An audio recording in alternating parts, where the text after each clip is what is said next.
वो चाहे मर्द हो या औरत हो। और हम सब जानते हैं कि इल्म की कितनी अहमियत है। आज ही नहीं बल्कि जब से इस दुनिया की तख्लीक हुई है और इंसानियत की तख्लीक हुई है, इल्म दीन की अहमियत हमेशा से रही है। और कुरान मुक़द्दस में इल्म की बड़ी अहमियत बताई गई है। हम और आप जानते हैं कि शैतान को कितना इल्म था, इतना इल्म था कि वो फरिश्तों का सरदार रहा था, लेकिन वो इल्म उसको फायदा नहीं पहुंचा पाया। उस इल्म ने उसको नुकसान पहुंचाया और फरिश्तों की सरदारी से वो माजूल हो गया। कब? जब उसके अंदर हसद आया, जब उसके अंदर जलन आया और जेलसी की वजह से उसे इब्लीस मरदूद कह दिया गया और अल्लाह ने अपनी बारगाह से उसे खारिज कर दिया और बाहर निकाल दिया। किस वजह से? इल्म तो बड़ा था उसके पास और इबादत गुजार भी वो इस कदर था कि हर जगह पर उसने सजदे किए हुए थे।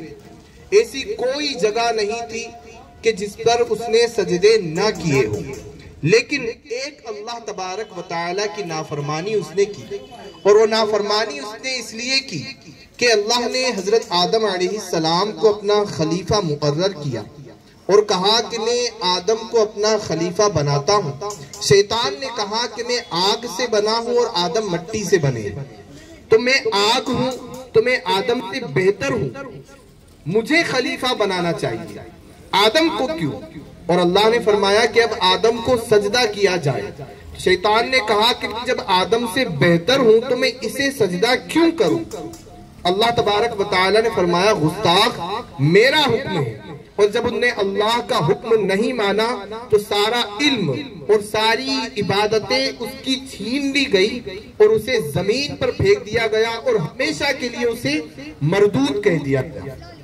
अब शैतान को जो है ये दुनिया उसके सुपुर्द कर दी गई है। शैतान के सुपुर्द क्या कर दी गई है? पूरी दुनिया। ये मैं आपको एक चीज समझा रहा हूं कि शैतान क्या है। शैतान के हिस्से में पूरी दुनिया है। अब वो इस पूरी दुनिया का एक तरह से मालिक बना हुआ है। वो जो चाहता है कर सकता है। अल्लाह ने उसको सारे इख्तियार दिए हुए हैं। वो जो चाहे दुनिया के अंदर कर सकता है, जिसको चाहे बहका सकता है, जिसको चाहे जिस तरफ ले जा सकता है। अल्लाह ने सारे इख्तियार उसको दिए। अब अल्लाह फरमाता है ईमान वालों को, मुसलमानों को और लोगों को कि तुम दुनिया की लालच में ना आना, दुनियावी जिंदगी को हासिल करने के पीछे अपनी आखिरत की जिंदगी को बर्बाद ना करना। अब जो भी दुनिया की जिंदगी को चाहता है और दुनिया की जिंदगी को हासिल करना चाहता है, तो अब वो क्या करता है? शैतान के मुकाबले में जाकर खड़ा होना चाहता है। अब जब वो शैतान के मुकाबले में खड़ा होना चाहता है तो शैतान कहता है कि ये दुनिया तो मेरी है, मेरा इख्तियार है, इस दुनिया पर जो मैं चाहूं करूं। अब ये शख्स मेरे मुकाबले में आता है तो अब मैं इसे हमेशा के लिए गुमराह कर दूंगा। अब जब बंदा दुनियावी जिंदगी हासिल करना चाहता है तो शैतान उसके पीछे लग जाता है और उसे हमेशा के लिए तबाह और बर्बाद करना और गुमराही की तरफ लेकर जाना शुरू कर देता है। अब हमें यहाँ पर ख्याल रखना है कि इल्म दीन की इस कदर अहमियत बताई गई है, वो चाहे दुनिया का इल्म हो या दीन इस्लाम का इल्म हो। अब हमें गौर करना है कि हम मुसलमान वो कौन सा इल्म है जिसके अंदर सबसे ज्यादा पावरफुल है। क्या हम दुनिया की जिंदगी में दुनियावी इल्म ज्यादा हासिल करते हैं या दीन इस्लाम का इल्म हासिल करते हैं?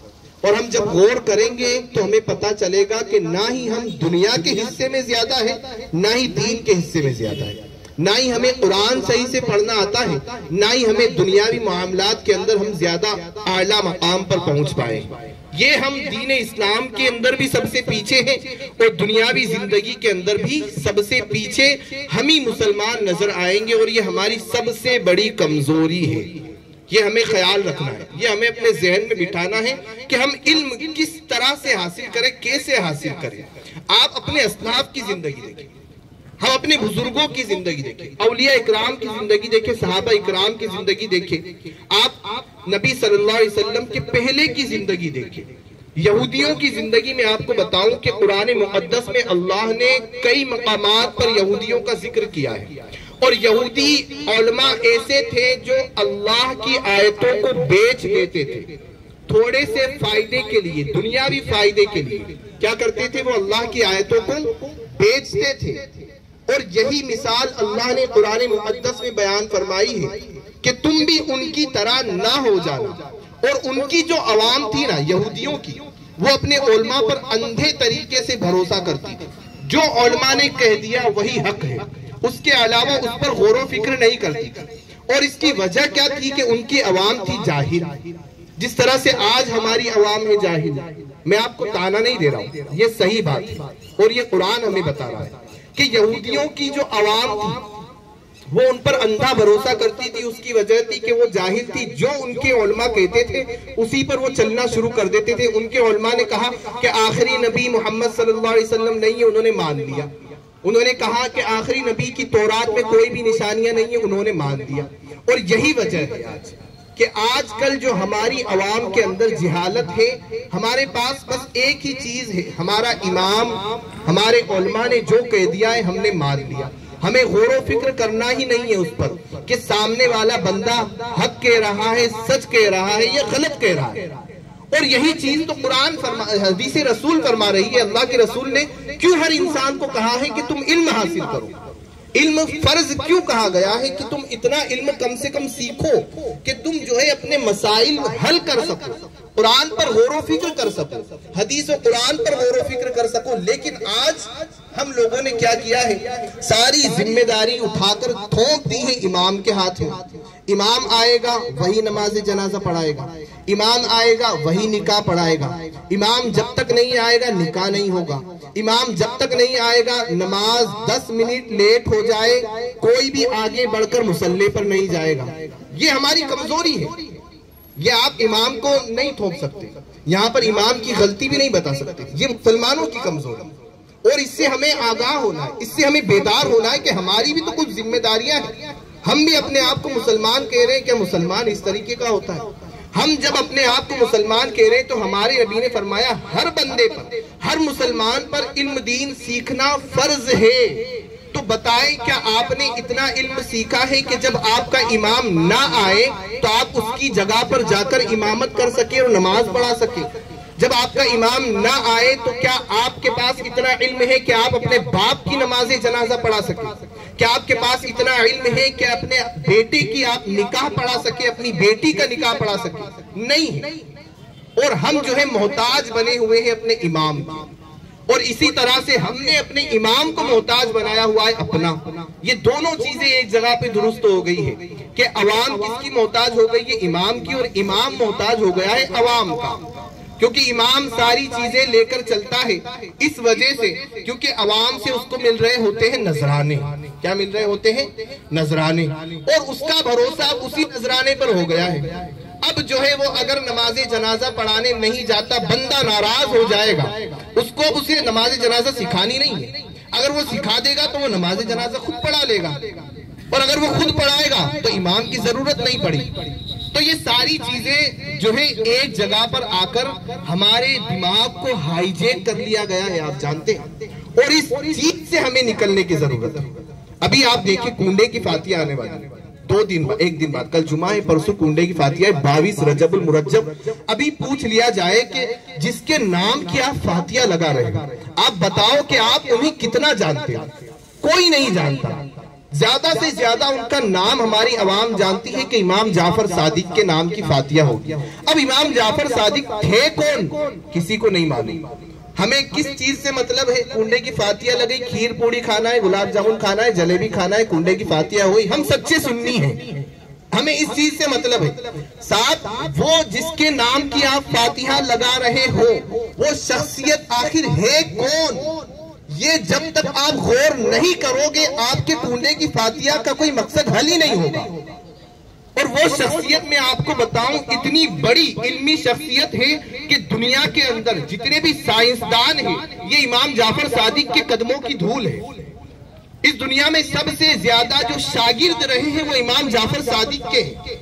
इस दुनिया में जो सबसे पहला साइंसदान रहा है वो इमाम जाफर सादिक का शागिर्द है। इस दुनिया में जो सबसे पहला इंजीनियर डॉक्टर बना है वो इमाम जाफर सादिक का शागिर्द है।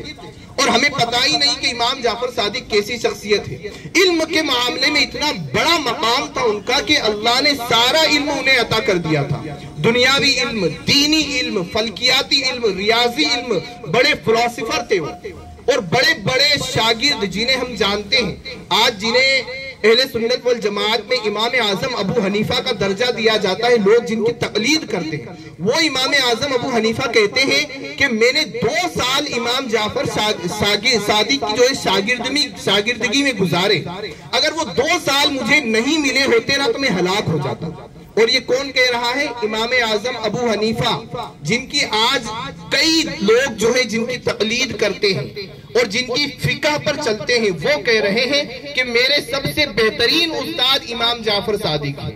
तो हमें ये जानने की जरूरत है कि इमाम जाफर सादिक अहले बैत के छठे इमाम हैं, ये भी हमें नहीं पता। इमाम जाफर सादिक हुजूर सरवर कायनात सल्लल्लाहु अलैहि वसल्लम की आल में से है, ये भी हमें नहीं पता। सिर्फ हमें मतलब है कुंडे की फातिया से, 11वीं से, 12वीं से, 13वीं से खिचड़ा पक गया, खिचड़ा खा लिया। इमाम हुसैन से हमें कोई इस कदर मोहब्बत नहीं यार। सिर्फ सुन्नी इसी का नाम नहीं है कि 11वीं आई तो बिरयानी खा ली, 12वीं आई तो मिठाई खा ली, कुंडे आए तो खीर पूड़ी खा ली, मुहर्रम आए तो खिचड़ा खा लिया, सबील लगा ली। जब तक आप इमाम हुसैन की तालीमात पर अमल नहीं करते, आप उनके सच्चे आशिक नहीं हैं। जब तक आप कुंडे की फातिया लगाकर खीर पूड़ी खाकर इमाम जाफर सादिक की तालीमात पर अमल नहीं करते, इल्म हासिल नहीं करते, जो इल्म उन्होंने दिया है उस इल्म पर अमल नहीं करते, तब तक आप उनके सच्चे आशिक नहीं है। जब तक आप 12वीं की फातिया लगाकर मिठाई खाकर हुजूर सरवर कायनात सल्लल्लाहु अलैहि वसल्लम की अहादीस पर अमल नहीं करते, आप सच्चे मुसलमान नहीं बन सकते। और ये तमाम चीजें कड़वी हकीकतें हैं, ये मैं आपको बता रहा हूँ, ये बड़ी कड़वी बातें हैं। ये हर किसी के बस की बात नहीं है कि वो इसे हजम कर ले। इल्ला माशाअल्लाह आज के दौर में तो बहुत कम लोग ऐसे हमें नजर आते हैं कि जो इतने हजम कर लेते हैं, बाकी कई लोगों को नजला हो जाता है ऐसी बातें सुनकर। और अल्हम्दुलिल्लाह यहाँ पर हम जमा हो रहे हैं, यही मकसद है कि कुछ ना कुछ आप सीख कर जाएं।